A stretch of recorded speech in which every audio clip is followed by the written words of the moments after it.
All right, so this is a AP problem from 1988. Okay, so here's the situation. We have electromagnetic radiation incident on this surface right here, which they're calling surface S, and photoelectrons, which are just electrons. Electrons are emitted from surface S only for radiation of wavelength 500 nanometer or less. Now, this understanding what they mean by or less, this right here is very important, because if you don't understand what they mean, the problem doesn't make a lot of sense. So the energy of these incoming photons, so let's clean this. So we have electromagnetic radiation, which is going to be in the form of a photon. So let's draw a little dot here. This represents a photon coming in. Now, what's the equation for the energy of a photon? E equals hf, where h is a constant, h is Planck's constant, f is the frequency of the radiation. Now, all forms of electromagnetic radiation travel at the speed of light, which is c. And you can say that the speed of light in a vacuum is wavelength times frequency. That's just the wave equation. It's true for all waves. Velocity is wavelength times frequency. But if you're dealing with electromagnetic radiation in a vacuum, then the velocity becomes c. Now, taking this equation, frequency is going to be c over lambda. So take this and plug it in here, and you get hc over lambda, which is the wavelength. So the thing to understand, when they say or less, what does a smaller wavelength mean? Well, look at this equation we derived right here. If the wavelength goes down, what's going to happen to the energy? It's going to go up. The energy goes up. And you could have figured that out straight from here, just E equals HF, because you should know that wavelength and frequency are the inverse of each other. If one goes up, the other goes down, because C must remain constant. So, big picture. Let me revert this back. Okay, the big picture, when they say 500 nanometers or less, so they're telling us that a photon with a wavelength of 500 nanometers, if this photon right here, this represents a photon with a wavelength equal to 500 nanometers, this photon has the minimum energy required to pop an electron off this surface. Well, if that's the minimum energy, how much kinetic energy is this electron going to have left over after it gets popped off? 0. Okay, just bear with me for 1 minute. Look, here's big picture. I know we just did this before I turned on the recording. Kinetic energy equals hf minus the work function. Easiest way to understand this, look, let's just say that this photon right here, I know we just did this, let's just say this guy has 10 electron volts. Let's say that the work function of this surface is 4 electron volts. Well, what this means is the photon comes in with 10 electron volts of energy. The work function is 4. So how much kinetic energy will that electron have when it comes off? 6. Does that make sense? So we go, all right, so 6 electron volts equals the energy of the incoming photon minus the energy required to pop it off, right? Okay, I think we're ready to solve the problem. Let's go through each calculation. The first calculation is super easy. So A, determine the frequency of the 500 nanometer radiation. So we just use C equals wavelength times frequency. So the frequency is going to be C over lambda. C is 3 times 10 to the 8th meter per second. Wavelength, now, you got to pay attention here. Are we going to plug in nanometers? No, because this is in meters. So what is nano? Nano is 10 to the negative 9. Like that, and then this comes out as 6 times 10 to the 14th hertz. Okay, that one's pretty easy. Now, how do you do part B? Finding the work function. Well, this right here is the key to finding the work function. So let's erase this. This is no longer relevant. That was my made-up example. Get rid of that. Get rid of this. Get rid of this. So if this photon represents the minimum amount of energy to pop an electron off, how much kinetic energy will this electron have if this photon is the minimum energy to pop it off? How much kinetic energy is left over for the electron? 0 electron volts. Right? The photon comes in, hits the electron gets knocked loose, but there's no energy left over for kinetic. So to do part B, we just use this photoelectric effect equation. The max kinetic energy equals the energy of the photon, which is this. In fact, why don't we just label this energy of photon? So we'll call this energy of the photon, which is HF, minus whatever the work function is. But what we're going to say is this: the kinetic energy of the electron is 0, because it says right here that it is only for radiation wavelength 500 nanometers or less. So the energy of the photon is going to equal the work function.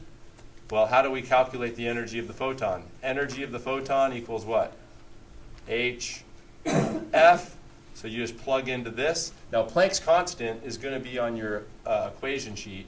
In fact, do I have my solution? I didn't write down Planck's constant. I would do this in electron volts. So what is Planck's constant using electron volts? It's on the equation sheet. Who's got us? 4.14 times 10 to the negative 15. 4.14 times 10 to the negative 15, and that's units of electron volt dot second. Then multiply that by the frequency, which is 6 times 10 to the 14 hertz. So we're multiplying those two values together, and we find out the energy of that photon is 2.5 electron volts. So that's the answer to part B. Okay, part C. Determine the energy of the photons associated with the unknown wavelength. So now let's read the next part. In fact, here, I'm going to revert this. Okay, this next sentence. It is found that for a certain ultraviolet wavelength, which is unknown, a potential of 3 volts is necessary to stop the photoelectrons from reaching the anode. So what I want to do is just I'm going to redraw this bigger. It's kind of like a story I'm going to tell you here. Okay, so here I'm going to draw this bigger.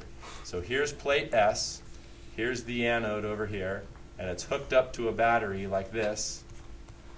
So this plate is negative, this plate is positive, like that, and then we have an electron that's going to get popped off.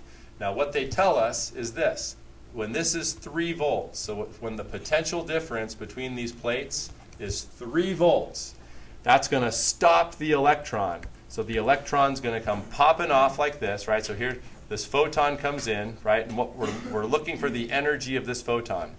What is the energy of this photon? So this photon comes in with energy, pops the electron off. That electron's going to have kinetic energy, but then the electron goes doot, doot, doot, doot, stop, right? It stops here. So what's the kinetic final over here? 0. Now, dudes, this is very similar to me taking this mass and throwing it up like that, right? If I throw something up in the air, what does this start with? I throw this eraser up straight up in the air. It starts with kinetic. Kinetic goes to potential. But at the very top, it ends with 0 kinetic. So can we find what this initial kinetic energy was? If we know that over here the kinetic is 0, do we have enough information to find what this initial kinetic energy was? Yeah. Oh, and keep in mind, we also know the work function of the surface. The work function of the surface, we just found it to be 2.5 electron volts. Okay? Now, how do we get the kinetic? Well, look, what's the definition of voltage? Voltage, the basic definition, is change in potential energy per charge. That's like one of the first things we learned when we did electric potential. Now, this change of kinetic, as the electron makes this journey, the change of kinetic is going to equal the change in potential, absolute valued. That make sense? Just kinetic goes to potential. So we can rewrite this equation, the definition of voltage. We can just rewrite this as the potential difference equals change of kinetic over charge. What's the kinetic final? 0. So basically, this is going to be kinetic initial over charge, because change is final minus initial. So what's the kinetic initial going to be? When the electron leaves here, kinetic goes to potential, ends with 0 kinetic. From this equation here, we get kinetic initial equals the potential difference times the charge. Now what I would do here to make this nice and clean, what's the delta V it traveled across? 3 volt. What's the charge we're dealing with here? An electron, right? So you could just do that? That's 3 electron volts. Bam! I would keep this in electron volts. Could you have done this in joules? Yeah, you could have. Stick them together? Huh? Well, that's what an electron volt is. An electron volt is the energy associated with moving. One electron volt is the energy associated with moving an electron across 1 volt. It's easy that way. So what's the kinetic energy? The kinetic energy that the electron has when it comes off the plate is what? 3 electron volts. Now, let's end this problem like this. Kinetic energy of the electron, that's kinetic energy max, equals HF minus the work function. We are looking for this. We're looking for the energy of the photon. So what's the energy of the photon going to equal? Energy of the photon is going to equal the kinetic energy plus the work function. So that's going to be 3 electron volts plus the work function, which is 5.5 electron volts. You guys follow that? Yeah. Okay, and then the last question, D, what's the wavelength of that? Okay, so pertaining to part C, what's the wavelength? So E equals HF, but then you can say E equals HC over lambda, which I showed you earlier. So the wavelength is going to be HC over E. This is, so if you look at the equation sheet, HC is on the equation sheet. 1,240 electron volt dot nanometer, 5.5 electron volts. The electron volts cancel, and then this is 230 nanometer.